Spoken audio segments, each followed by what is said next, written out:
una nueva entrega de producciones documentales Artear.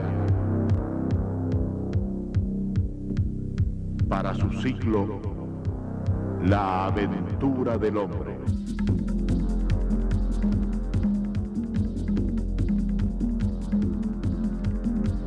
Un programa para analizar en familia, abriendo el diálogo sobre los misterios del hombre y la naturaleza.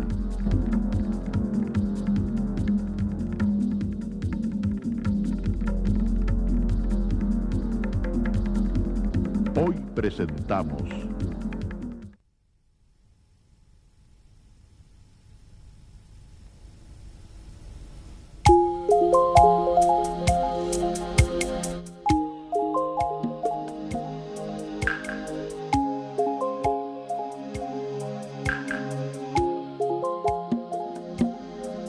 Originalmente, y hasta que en 1872 se organizara la gobernación, el que se llamaba Gran Chaco era un inmenso territorio casi desconocido, habitado por distintas naciones indígenas. Además de las actuales provincias de Chaco y Formosa, comprendía regiones que más tarde se integraron a las provincias de Salta, Santa Fe y Santiago del Estero, más una zona al norte del Pilcomayo, que en 1879, por laudo del presidente de los Estados Unidos de América, Rutherford B. Hayes, pasó definitivamente a la República del Paraguay.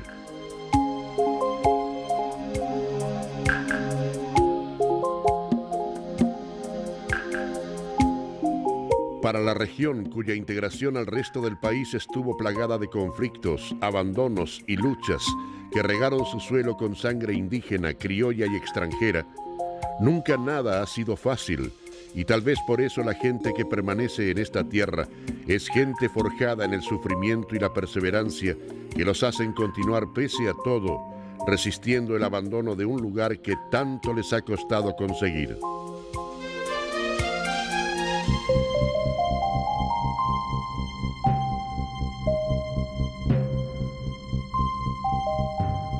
Es una realización de Producciones Documentales Canal 13, Buenos Aires, Argentina.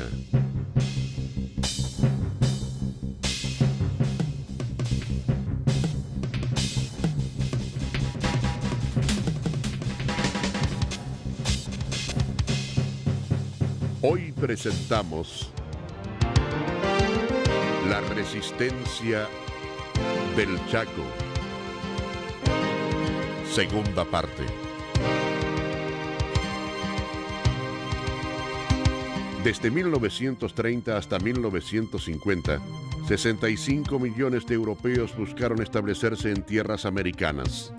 De ellos, más de 4 millones eligieron la Argentina, que recibía inmigrantes desde 1856. Resistencia contó con sus primeros inmigrantes a partir de 1878.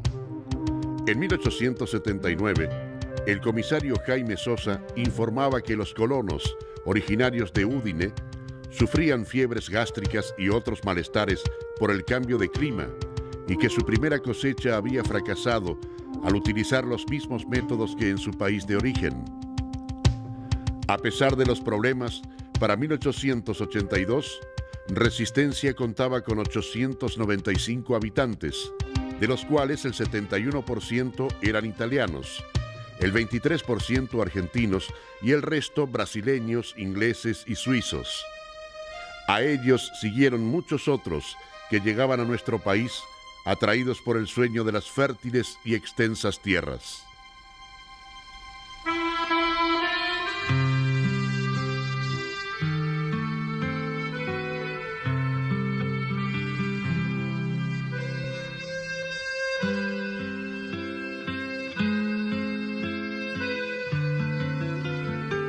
Entre 1904 y 1913 se registró uno de los picos inmigratorios más altos por el auge agrícola local y los grandes trabajos públicos. Las cifras, que volvieron a incrementarse entre 1939 y 1946 por la Segunda Guerra Mundial, hicieron que para esa época ya muchos argentinos fueran nietos de un extranjero. Entre las cosas que guardo y contemplo con cariño. Está la foto del nono, mi abuelo gringo.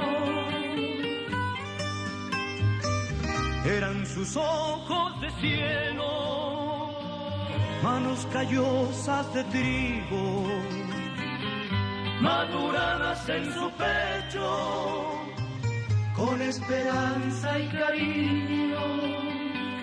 Y en esta tierra bendita creció su corazón argentino.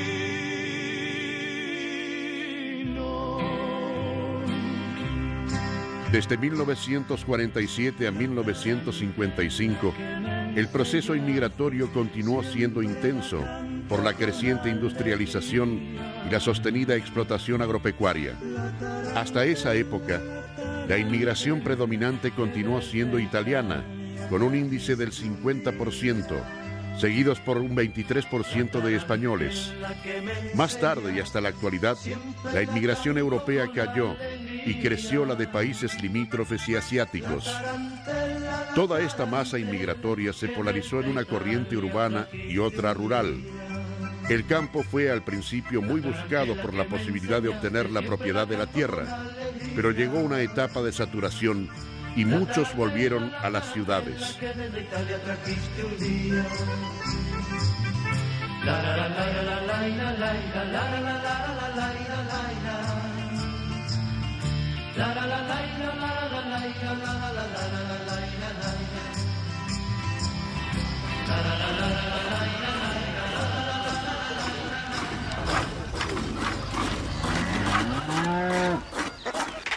La ya escasa población rural que existe en la Argentina ha ido logrando muy lentamente y según la zona que habite, algunas comodidades elementales provenientes de la electrificación rural y la mecanización.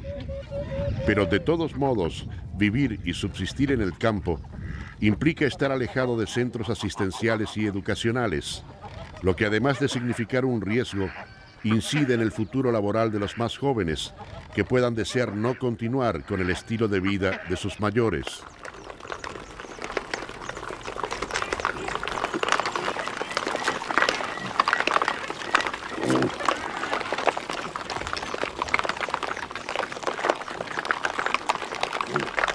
Sin embargo, la tercera generación de los Pasig continúa en el campo, igual que los Pavluk.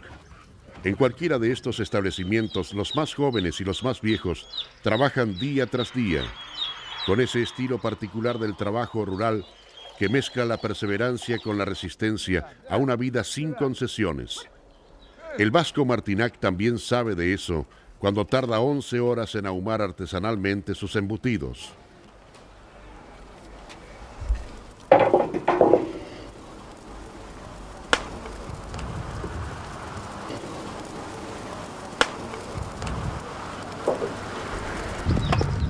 Como región del Nordeste, la capacidad ganadera del Chaco no es muy buena por los pastos duros, la escasez de alfalfares y el clima cálido que favorece a la garrapata. El ganado vacuno es de tipo criollo, resistente y útil para carne y leche. La actividad estrictamente lechera tampoco encuentra en el Chaco su región más productiva. La totalidad de la producción lechera argentina representa un 1,5% del Producto Bruto Interno, existiendo unos 35.000 tambos localizados en las provincias de Buenos Aires, Santa Fe, Córdoba, Entre Ríos y La Pampa, en los que trabajan unos 80.000 grupos familiares que explotan más de 2.500.000 vacas y producen unos 6.000 millones de litros de leche por año. Casi el 70% de esa producción se industrializa y el resto llega al consumo en forma natural. Para la pequeña explotación familiar del señor Pavluk, las cifras de la producción lechera y su incidencia en el Producto Bruto Interno no tienen gran relevancia. Él vende cada litro de leche a 80 centavos y con esa ganancia agrega un rubro más a las otras líneas productivas de su chacra.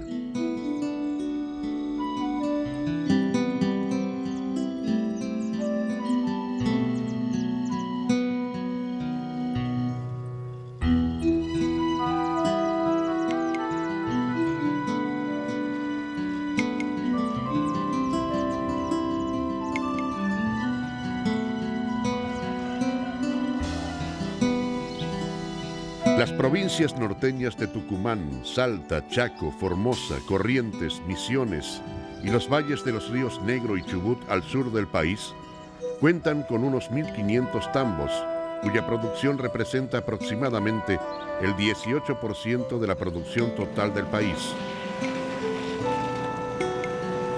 Es probable que el señor Pavluk desconozca también este dato, o que simplemente no le importe demasiado. Como tantos inmigrantes que desde convulsionadas regiones europeas llegaron a la Argentina buscando paz y trabajo, él ha empeñado su vida en una tarea silenciosa e ininterrumpida y se ha conformado con lograr la subsistencia de su familia.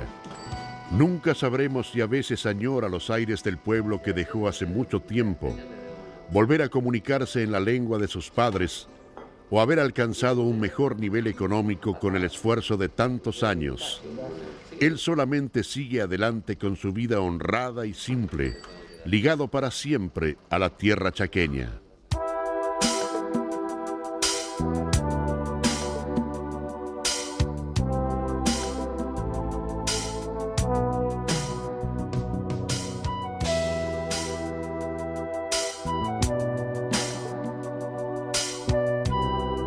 Locución: Ernesto Fritz.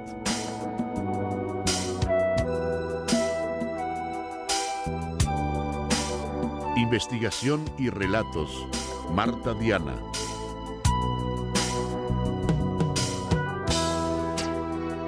Compaginación: Jorge Sanders.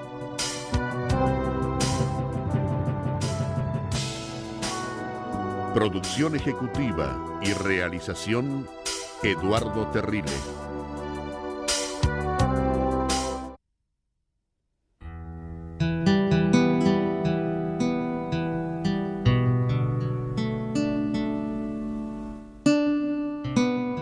A mediados del siglo XVI, el ganado fue introducido en América, y a partir de estos primeros planteles que llegaron con las distintas expediciones, se reprodujo libremente, originando el ganado cimarrón. No solamente la carne y el cuero fueron aprovechados. Alguien, un día, tuvo la idea de transformar las astas en vasos, mates y recipientes que transportaban agua y alcohol durante las travesías a caballo. Así nacieron los chifles y los chambaos, que se incorporaron al recado de los primeros gauchos. Hoy quedan pocos gauchos y nadie hace largas travesías a caballo, pero la idea de trabajar artesanalmente las astas ha permanecido. Se siguen fabricando mates, estribos arequeros en la zona de San Francisco de Areco y en el resto del país, artesanías diversas cuyo estilo responde al gusto y la inspiración de cada artesano.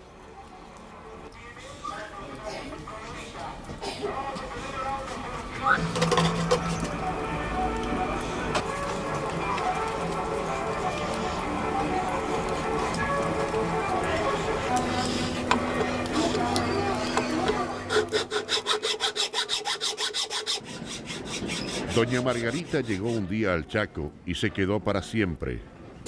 Mientras trabaja en sus artesanías, seguramente recuerda un pasado de circos donde fue trapecista, un largo deambular por los pueblos argentinos, una calecita, hijos y un marido que ya descansa en el cementerio de Taco Pozo.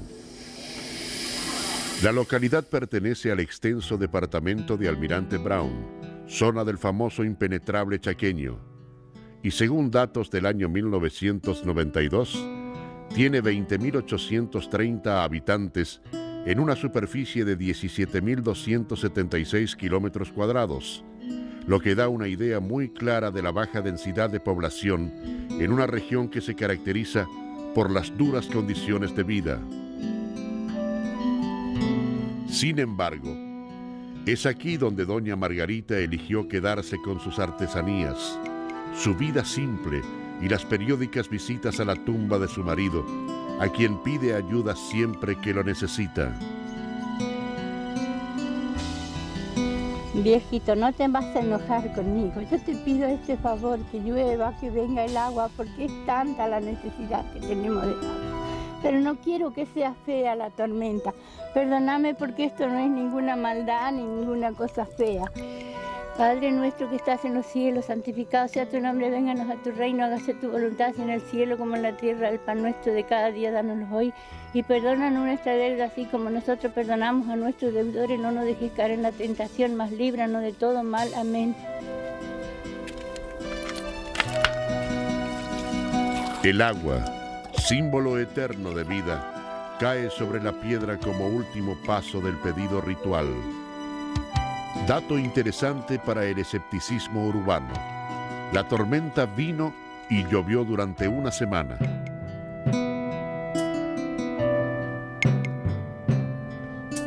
Así, entre historias, creencias y una paciente resignación, transcurre la vida para los habitantes del Chaco rural, que en muchos casos se han transformado en los últimos artesanos de lo que en otros tiempos fue una industria floreciente.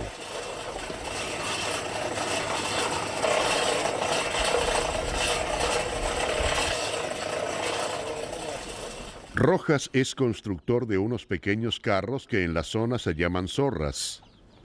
La construcción de vehículos de tracción a sangre fue muy próspera a principios de siglo, cuando en la Argentina existían 10 millones de caballos, utilizados para el transporte, tareas rurales, consumo y exportación.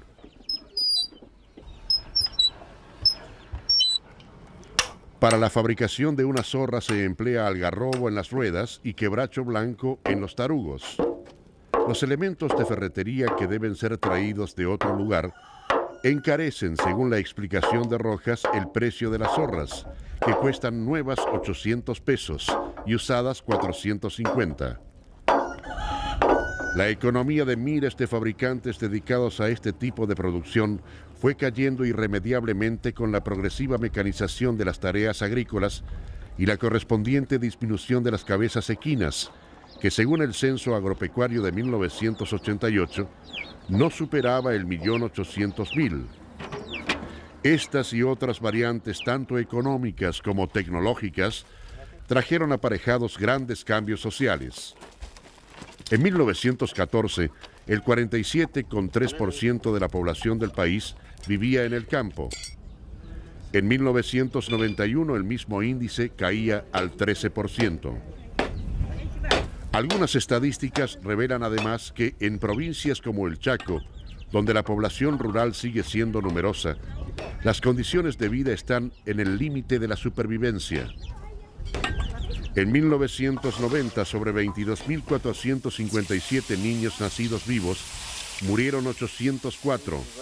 De ellos, 385 en la primera semana de vida, 90 en el primer mes y los 328 restantes en la categoría de muertes post-neonatales. El índice resultante da para el Chaco una de las tasas de mortalidad infantil más altas del país, 38,5%. Es interesante aclarar que en este índice hay una incidencia importante de ruralidad, de analfabetismo, de hacinamiento y precariedad en la vivienda, de necesidades básicas insatisfechas y una esperanza de vida al nacer inferior casi en un 10% a la de un niño que nace en Capital Federal. En los niños, como símbolo de sangre nueva y pujante, se deposita la esperanza para construir un mundo mejor. Pero si a tantos de ellos las condiciones sociales no les permiten pasar del primer año de vida, ¿qué futuro puede esperarse?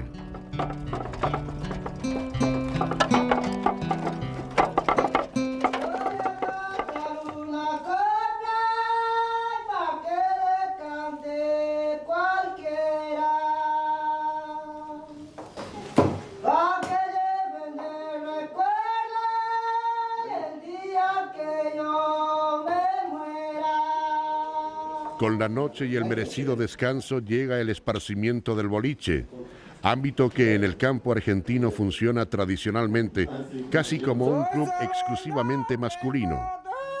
Amigos, unas cuantas vueltas de barajas, el vino y el canto.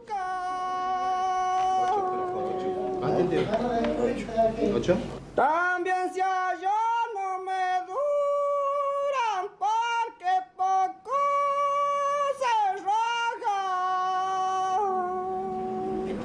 Dentro del folclore argentino, la baguala se destaca como una de las expresiones más puras y auténticas, típicas del norte de nuestro país.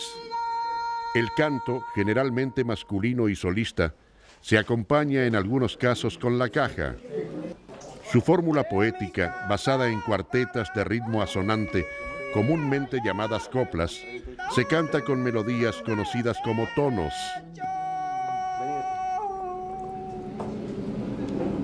La costumbre del contrapunto de bagualas, en la que habitualmente dos cantores improvisan alternadamente, mantiene plena vigencia, y es común que en el tema de las coplas se aluda a distintas circunstancias del lugar o se hagan referencias personales que originan un verdadero duelo verbal mientras la noche crece y el canto aguanta.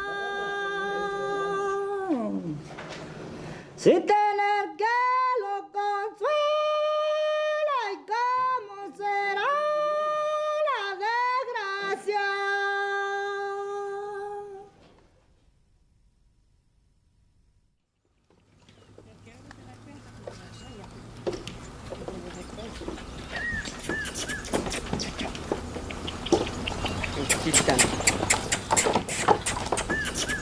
Mirta Guzmán tiene 39 años, 5 hijos y un esposo inválido, ex empleado de un obraje. La subsistencia de la familia, cuya responsabilidad está a cargo de la mujer y sus hijos mayores, se basa en la producción de ladrillos. El trabajo, duro y agotador, debe cumplirse diariamente, tratando de aprovechar las épocas mejores, que son aquellas en las que no llueve ni hiela. De acuerdo con las condiciones climáticas, su calendario laboral queda reducido en lo que a máxima producción se refiere a los meses de abril, mayo y junio. Mirta no habla de los sueños que seguramente imaginó para su vida, y como tantas mujeres hechas en el sufrimiento de un destino muy difícil, afronta día tras día la lucha para ganar el pan de su familia.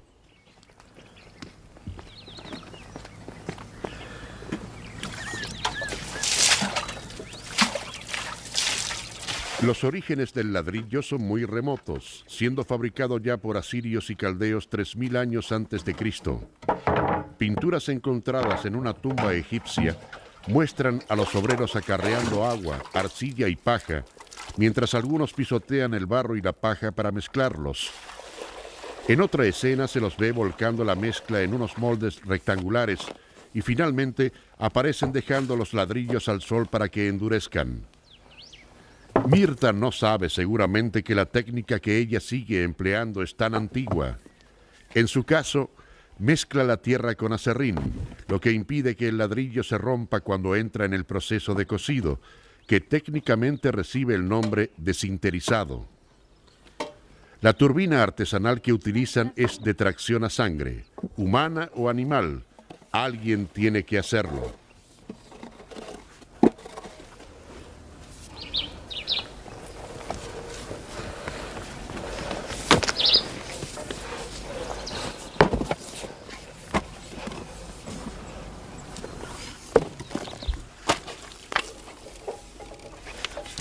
La mezcla va saliendo de la turbina y aunque es muy pesada, hay que moverse rápidamente para continuar el proceso.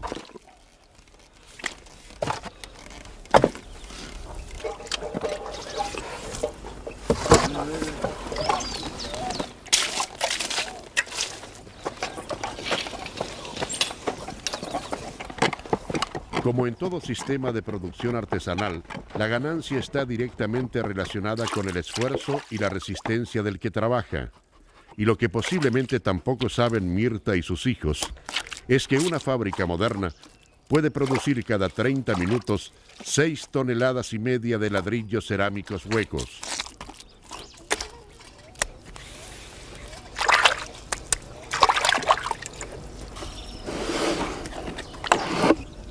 Si tienen suerte con el sol, los ladrillos estarán secos en unas 8 horas y 2 semanas después podrán encender el horno. Con una pila ya lista, hay que continuar fabricando otra. La mula ayudará esta vez, o al menos eso esperan, aunque el animal evidentemente tiene otros planes. Pero hay que seguir de todos modos, y la paciencia es otra de las claves para enfrentarse con la suerte esquiva, la difícil ganancia, el tiempo que apremia y un día más de trabajo que se presenta complicado. Allá en el palo, en el palo.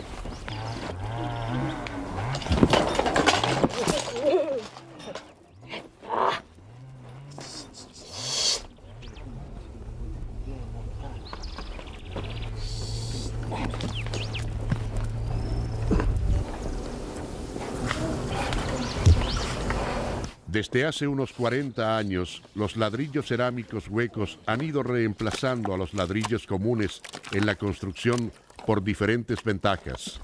Son más livianos, resistentes y tienen un rinde superior en lo que a superficie de construcción se refiere, ya que un ladrillo cerámico hueco equivale a 3 ladrillos y medio comunes. El sistema básico de producción industrial es idéntico al de la construcción artesanal, pero cada uno de los pasos está mecanizado. Los hornos industriales pueden mantener su temperatura uniforme en los 1000 grados centígrados para el proceso de sinterizado. Al horno artesanal hay que cuidarlo 3 días y 3 noches.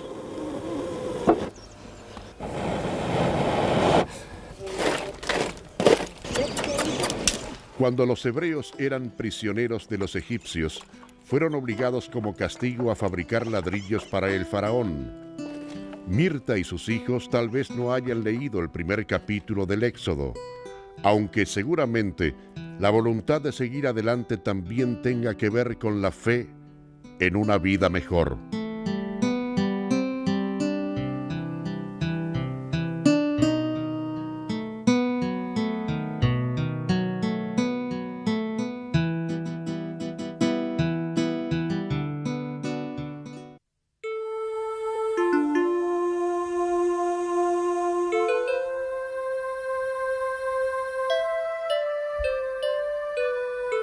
La alimentación de los aborígenes del Chaco basada en la caza, la pesca, la recolección de frutos y de miel, contó con el monte como su más grande proveedor.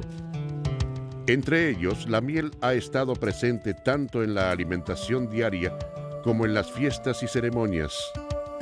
En la Naimatac, nombre que daban a la fiesta más grande del año, cada asistente llevaba un poco de miel con la que se llenaba un gran recipiente hecho de palo borracho, donde la miel se preparaba varios días para que fermentara hasta lograr una bebida alcohólica para la fiesta.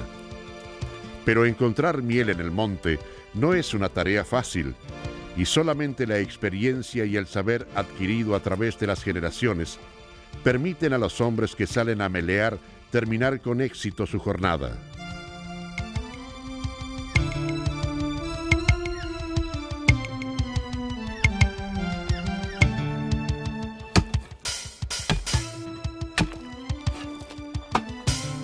En su cosmogonía de mitos y de dioses, hay muchas historias relacionadas con la miel.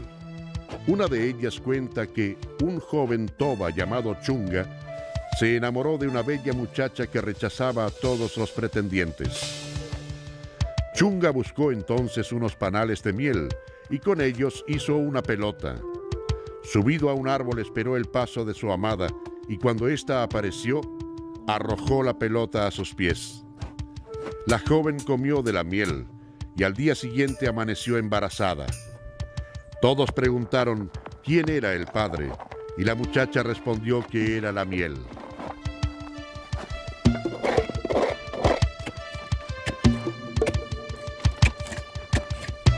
El niño que nació era excepcional y despertó la desconfianza y el temor de los hombres, pues a los pocos días de nacido hablaba y caminaba.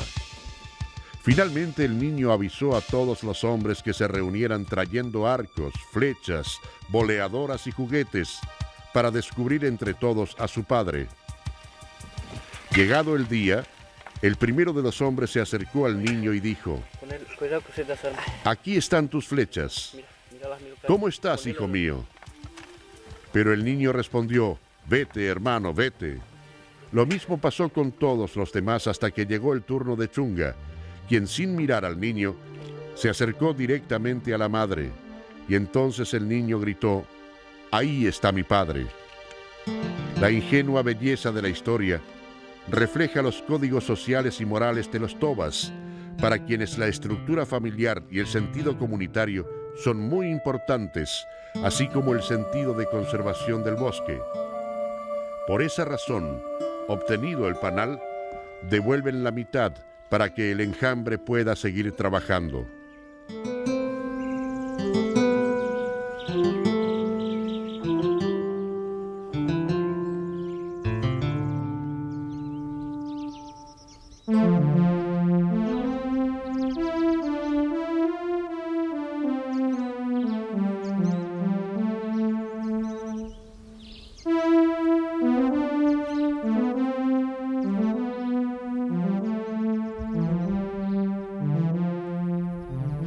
Si estos antiguos criterios conservacionistas se hubieran mantenido, el bosque no hubiera sido devastado. Aquí se encuentran ejemplares de leguminosas, numerosa familia vegetal integrada por más de 12.000 especies que proporcionan alimento, forrajes, maderas, productos industriales y medicinales. A este grupo pertenece la brea, árbol que alcanza los 5 metros de altura. Contiene sustancias gomosas y es característico del Parque Chaqueño Occidental.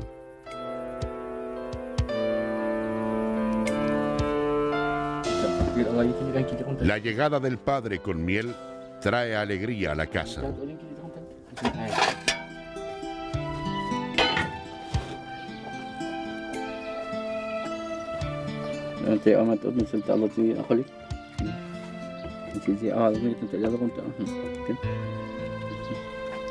Entre los tobas, el reparto de alimentos ha tenido siempre un gran sentido de solidaridad, reforzado como otros conceptos por mitos que hablan de terribles desgracias cuando ese precepto no se cumplió. Así fue como se quemó el gran árbol que unía el mundo de la copa, que era el de la abundancia, con la tierra, y a partir de ese momento, el alimento hubo de procurarse con más dificultad. Previeron los ancianos tobas los duros tiempos que vendrían para el pueblo com cuando los hombres blancos los conquistaran. Su actual situación, signada por la marginalidad y la miseria, parece dar la razón a aquellos mitos.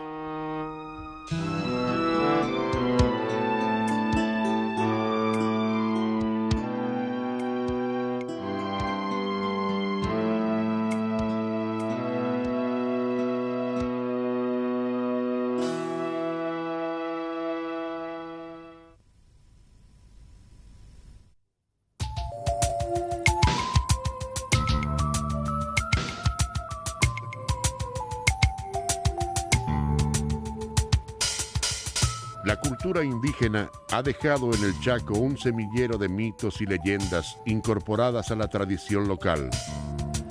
Una de ellas cuenta que en una tribu guaraní había un niño cuyos malos sentimientos indicaron a los hechiceros que estaba poseído por Añahán, el espíritu del mal.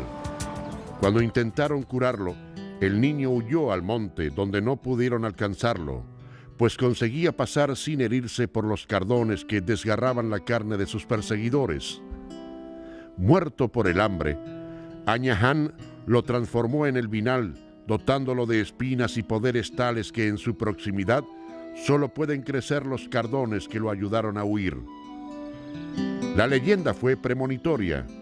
El vinal, planta invasora calificada como plaga, que se propaga en suelos donde hubo bosques arrasados por el fuego, es hoy uno de los grandes problemas de la agricultura regional.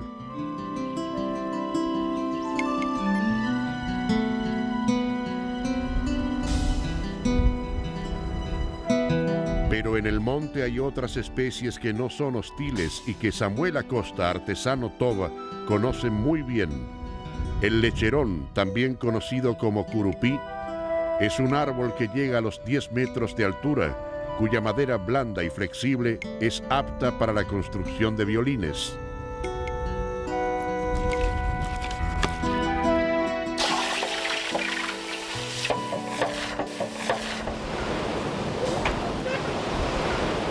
El violín toba recibe el nombre de mbiqué, cuyo significado es recipiente. El término es muy amplio y alude a todo lo que puede contener algo, incluso la mujer en estado de embarazo. Antiguamente se construía con calabazas que ahora han sido reemplazadas por latas que se calientan al fuego para adelgazar las paredes y luego se perforan para lograr una mejor amplificación sonora. En el diapasón, que puede ser de cualquier madera, se fija la única cuerda del mbiqué, que es de cerda de caballo, material que también se emplea para la cuerda del arco.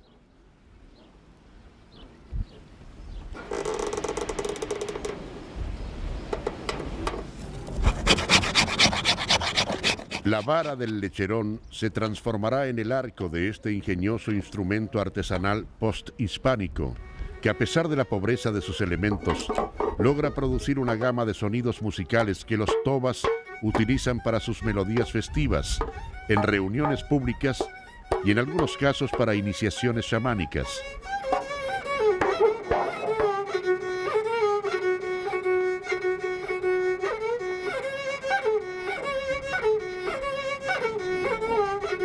Como en otros pueblos primitivos, la música de los indígenas del Chaco estuvo relacionada con todas las acciones del ciclo vital, expresada en ceremonias propiciatorias y festivas.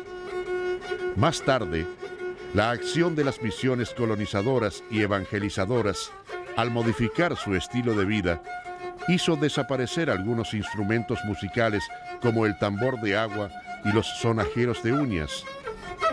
El mbiqué, sin embargo, ha mantenido su vigencia y sigue acompañando sus ceremonias más importantes.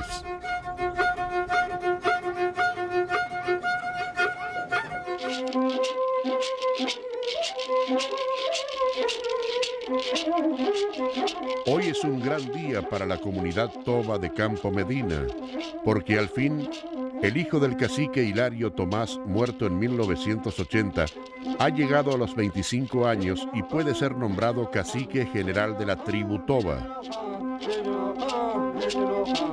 Enrique Napoleón Tomás asume su mandato en tiempos muy difíciles que amenazan la subsistencia de la comunidad y mantienen a su gente en la desesperanza. Ser cacique nunca ha sido fácil, por otro lado, ya que en su persona no solo se delegan funciones importantes, sino que también se esperan especiales virtudes.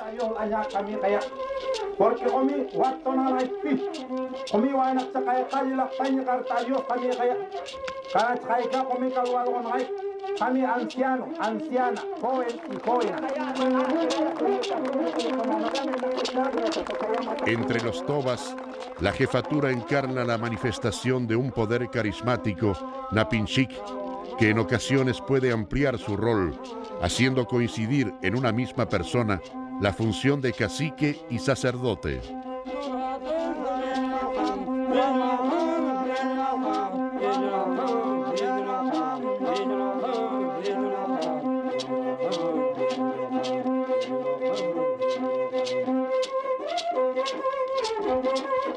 Enrique Napoleón Tomás ya es el nuevo cacique y deberá comenzar su tiempo de reclamos. Recuperar el traje y la espada que fueron donados a su padre por el presidente Ilia y que ahora permanecen en un museo de resistencia. Continuar las ya antiguas gestiones por los títulos de tierras y viviendas, siempre prometidos y todavía sin concretar. Perseverar en la difícil tarea de mantener el espíritu de la antigua cultura a pesar de la desaparición del mundo de sus antepasados. ¿Podrá el joven cacique salvar a su gente de la miseria y las enfermedades que doblegaron a sus mayores? La empresa es muy ardua y a veces parece que los antiguos dioses ya no los acompañan. Tal vez por eso, tantos de sus hermanos abandonaron los ritos originales y han volcado a los cultos del dios de los blancos el grito de su desamparo.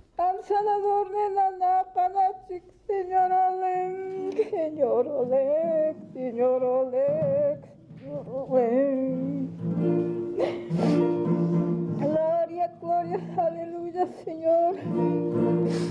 Asigna la paleta, Dios.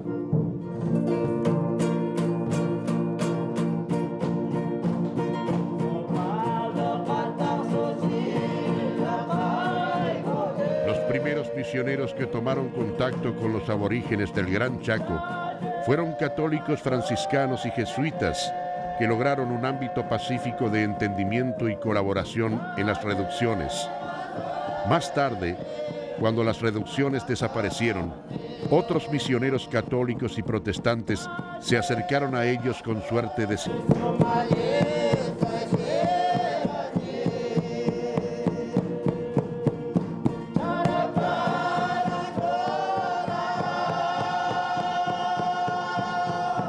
Para los estudiosos del tema, esta inserción pentecostal está relacionada con la similitud de las prácticas chamánicas tobas, donde el éxtasis producido por el canto y las fórmulas rituales permite un contacto directo con la divinidad.